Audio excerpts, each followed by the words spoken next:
平安，家人们，今天进入专题，谁是基督的羊，谁认得他的声音。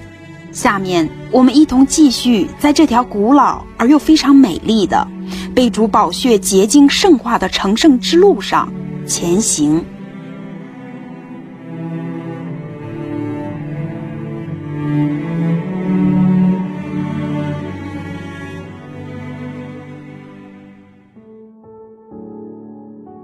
无论什么时候，神告诉我们要悔改，这都是一个极大的爱，因为他没有任凭你的灵魂，因为悔改才有赦罪之恩。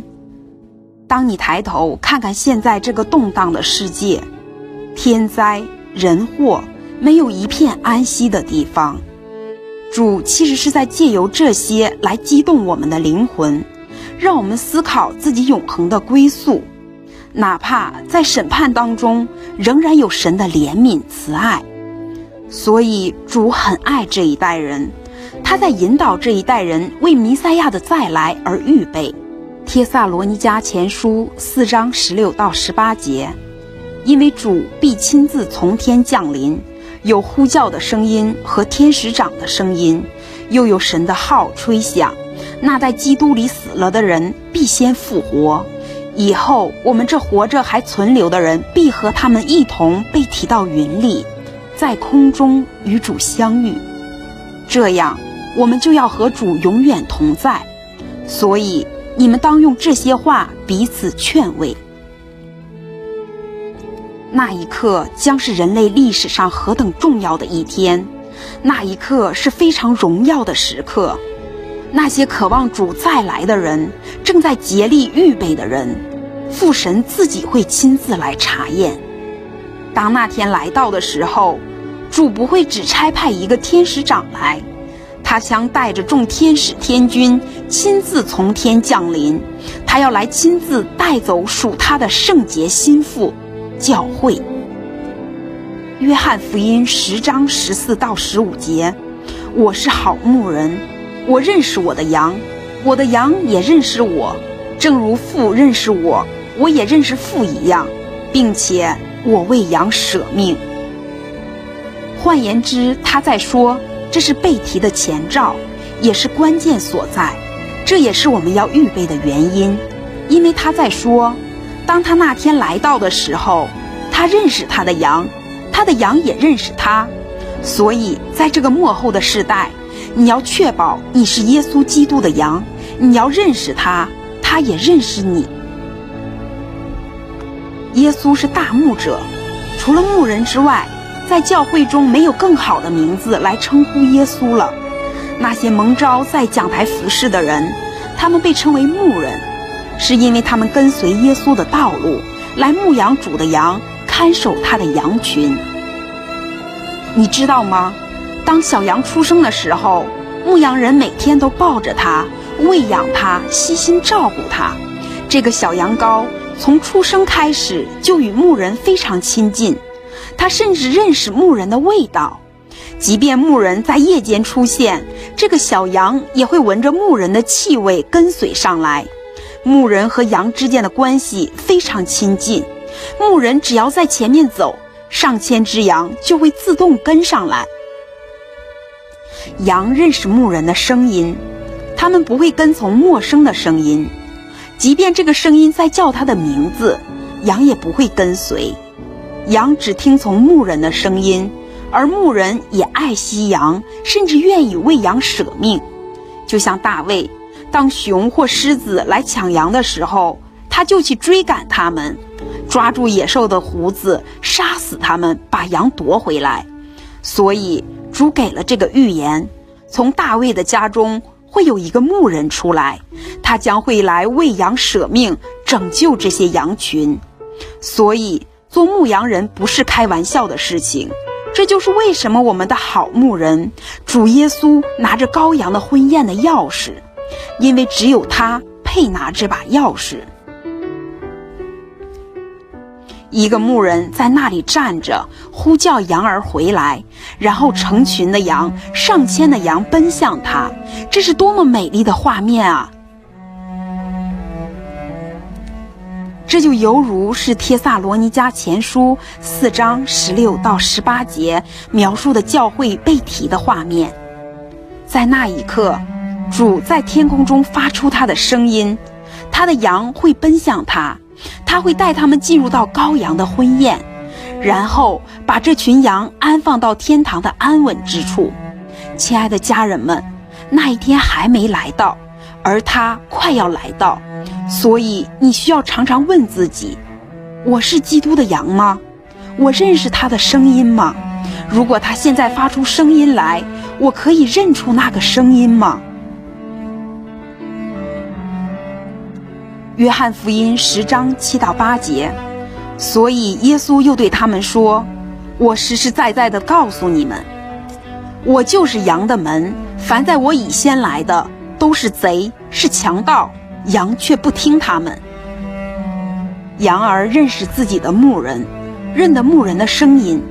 可是这个时代有很多人觉得自己是主的羊，是属于主的教会的。但是如果你们是属于主的羊，你们是属于主的教会的，你们为何不认识大牧者耶稣的声音呢？为什么你们还听从其他的声音呢？你们不知道那些声音是使你们遍体鳞伤、枯干瘦弱，是要毁灭你们的吗？帖撒罗尼迦前书4章16节，在那一天，主自己必亲自从天降临，从天呼叫，他所有的羊群会听到他的声音，并且认出他的声音，他们会知道那是主，那是主耶稣，然后被提就发生了。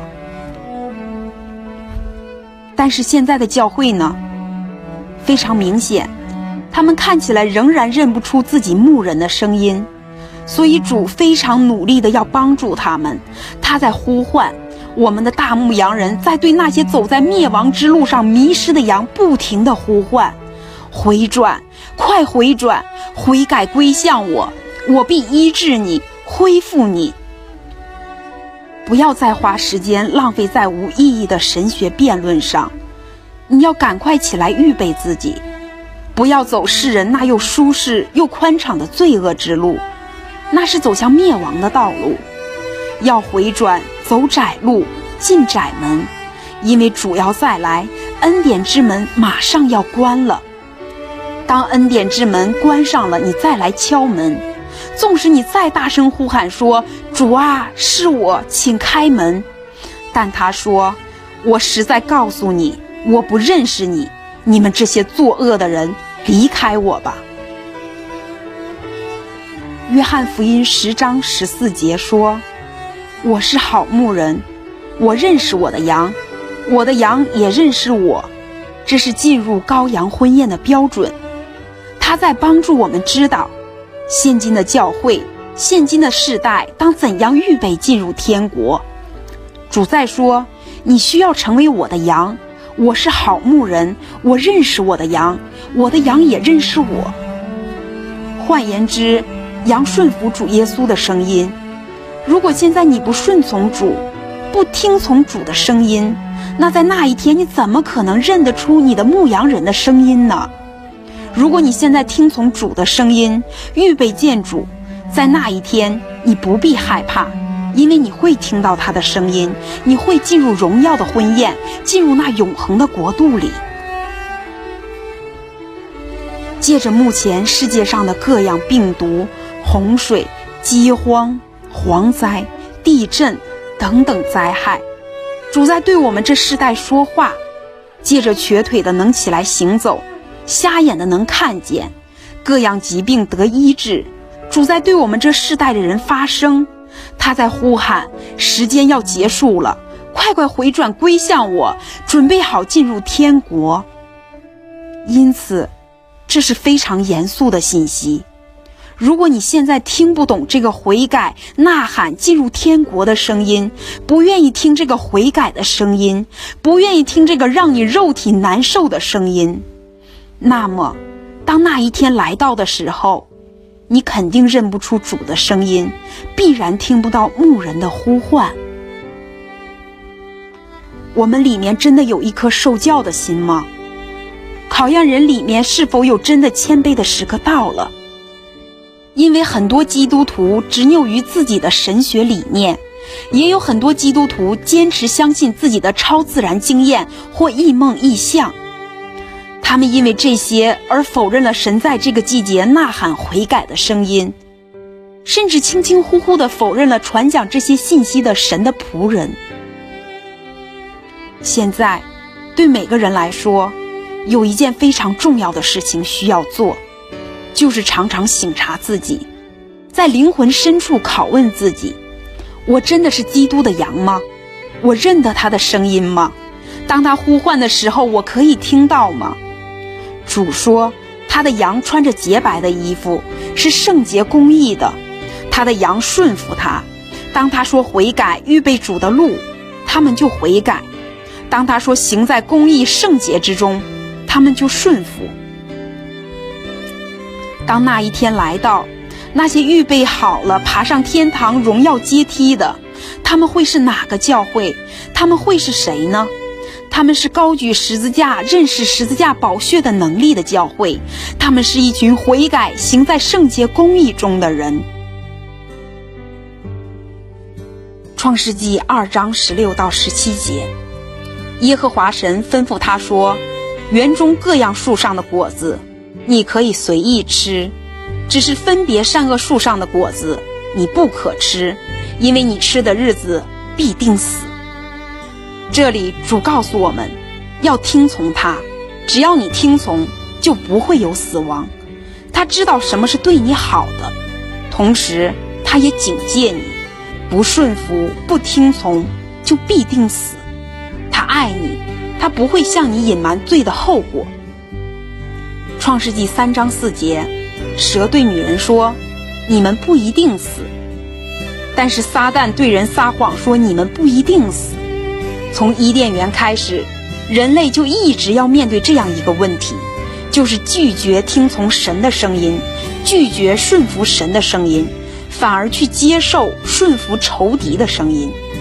在这末世的关键时刻，这样的事情仍在发生，所以你需要不断地省察自己。你认识牧人的声音吗？你是基督的羊吗？因为他说，我是好牧人，我认识我的羊，我的羊也认识我。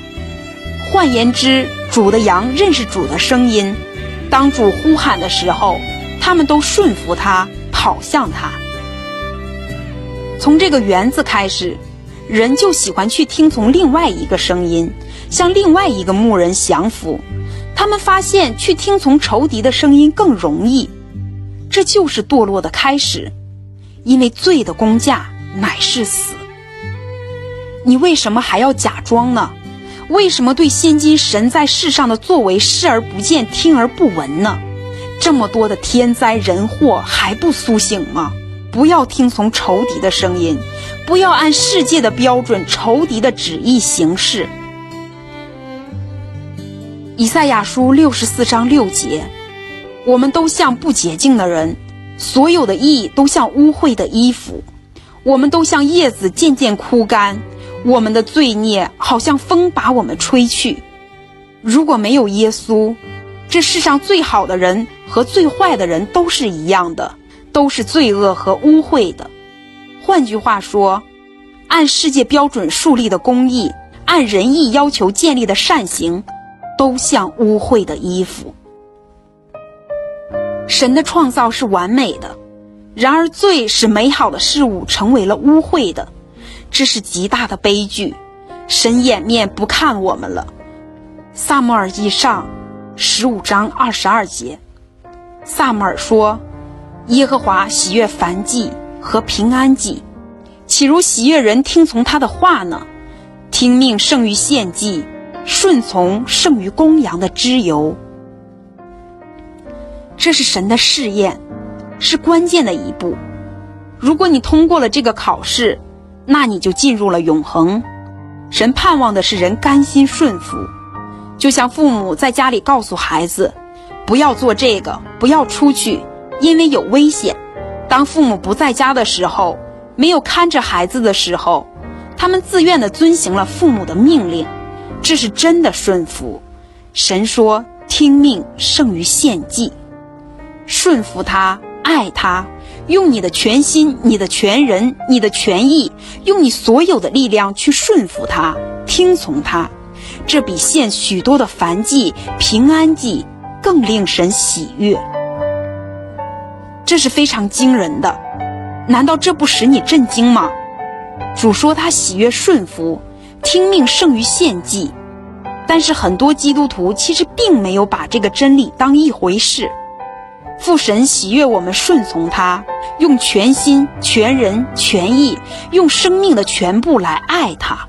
主把顺服看作是最宝贵的、最有价值的。什么样的人是神心里的珍宝？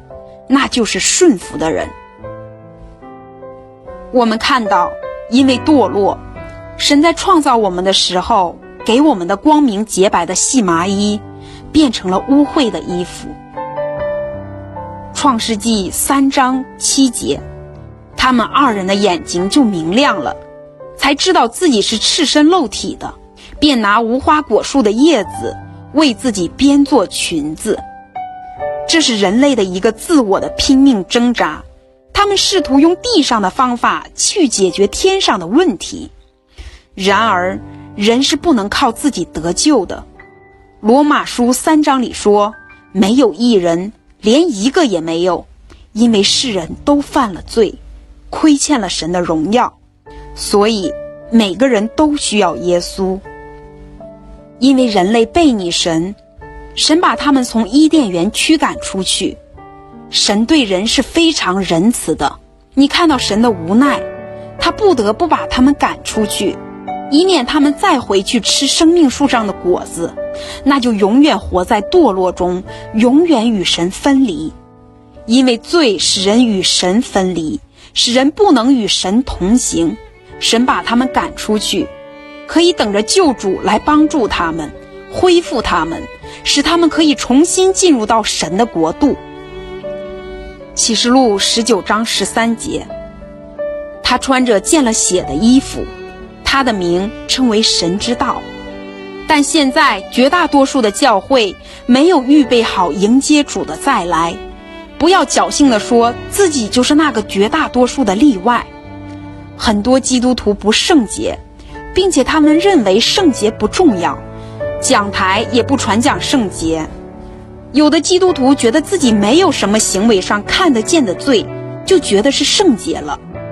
不，圣洁的定义是顺服神。你有全面的顺服吗？罪并不只是做了不该做的，还有该做的并没有做。更有甚者，有些基督徒明明已经犯罪了，他们安慰自己说，没有关系，别着急，还有恩典呢。为什么呢？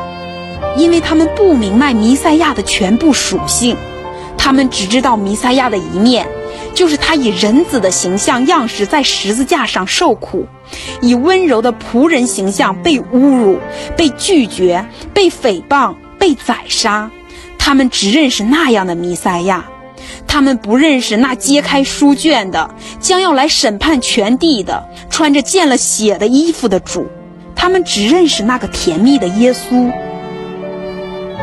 耶稣给你提供了救恩，请求你悔改，进入天国。但很多基督徒不想悔改，有的只是嘴巴上知识上的认可，但实际上并没有对付自己，因为悔改需要他们来面对自己的罪。他们说，为什么要悔改呢？我接受耶稣的时候已经悔改了。但真实的状况是，他们还爱着世界，在最终堕落了。现代化的土壤上传播着现代化的福音，孕育出来的基督徒，他们只认识恩典的耶稣，神学中的耶稣。他们并不认识古老粗糙的十字架那原始的福音，那个门徒们为之殉道的福音。但耶稣不关心神学，他确实是有恩典的神，但他也是要来审判世界的那一位。现在恩门还没有关，父神还在给我们悔改的时间。给人悔改的机会是他的恩典，而收走悔改的时间也是他的权利。看看现在美国的教会，他们把主放在一边，把自己变成主的仇敌，所以全球确诊人数最多，死亡人数第一。这就是堕落的现代化的教会的审判，这是如此的明显，以至于连小孩子都能明白。但问题的本质是，多少个国家所传讲的福音都是从美国进口而来的，这些现代化的福音，这就是问题的关键所在。所以现在主用灾害关闭了全球教会的敬拜，现在你无法去教堂聚会。以赛亚书20章1到2节，他差派他的先知去宣告悔改。他告诉以赛亚去脱掉衣服，在耶路撒冷露身赤脚行走。其实以赛亚可以说，主啊，这样的话你的仇敌会说我疯了，他们会为此大肆庆祝的。是的，神的仇敌会试图贬低神的信息，他们会拒绝、亵渎、毁谤主的先知。今天不就这样吗？当有人传讲悔改的信息，关乎弥赛亚的国度的信息时，那些拒绝的基督徒虽然坐在教会，但其实他们并不知道自己已经成为了神的仇敌。以赛亚顺服了，以色列人却仍然拒绝悔改。以赛亚是主的大先知，是尊贵的人，主让他做这么难，足以毁掉他名誉的事，他都听从并顺服了。而主从来没有让以色列人去做那么难的事，他只是告诉以色列人要悔改归向神，他们却不听从也不顺服，所以主很不理解，非常不能理解。主说你要悔改，但你却不顺服。同样，主不理解这个时代。神告诉弥赛亚，这位坐在天堂宝座中心的神的儿子，降卑为人，挂在十字架上受折磨，并且他的衣服也被罗马兵丁脱去。他顺服了。神没有让活在这个世代的你上十字架，没有脱去你的衣服，他只是告诉你悔改，而你拒绝听从。所以主不理解，为何让你做这么小的事，你都不愿意听从顺服。神非常吃惊，他不理解为什么你拒绝听从，不愿意悔改来接受耶稣免费的礼物，这比挂在十字架上简单的多了。所以神不明白为什么这个世代不能悔改。现在就是悔改的日子，现在就是拯救的日子，不要让你的心刚硬。主有特权决定什么时候给你悔改的机会，也有特权决定什么时候收走悔改，而用审判来击打你。罗马书13章11节，再者，你们晓得现今就是该趁早睡醒的时候，因为我们得救，现今比初信的时候更近了。你宝贵的灵魂啊，醒过来吧，现今比初信的时候更近了。还有比这更清楚的话语吗？现在就来接受耶稣，现在就要学会听从他。正如希伯来书2章3节所说的，如果忽略这么大的救恩，我们怎么能够逃罪呢？你要成为羊群中的一个。如果你是基督的羊，在那一天被呼叫的时候，你将会进入羔羊无比荣耀的婚宴，进入神的国度。